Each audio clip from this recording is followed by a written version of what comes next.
Download this code and get free GPT-4o from codegive.com, link in the description below. Sure. Sending multiple PDF files as one attachment in an email can be achieved by first combining the individual PDF files into a single PDF file and then attaching that combined PDF file to the email. Here are the steps to do this. Step 1. Combine the PDF files. You can use a library like PyPDF2 in Python to combine multiple PDF files into one. Here is an example code snippet to achieve this. Step 2.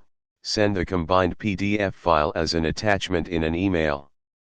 You can use the Matplotlib library in Python to send an email with the combined PDF file as an attachment.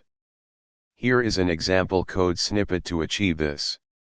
Make sure to replace your _email at gmail.com, recipient _email at gmail.com, and your _password with your actual email credentials. Also, ensure that you have allowed less secure apps to access your Gmail account if you are using Gmail for sending the email. By following these steps, you can easily combine multiple PDF files into one and send them as an attachment in an email using Python.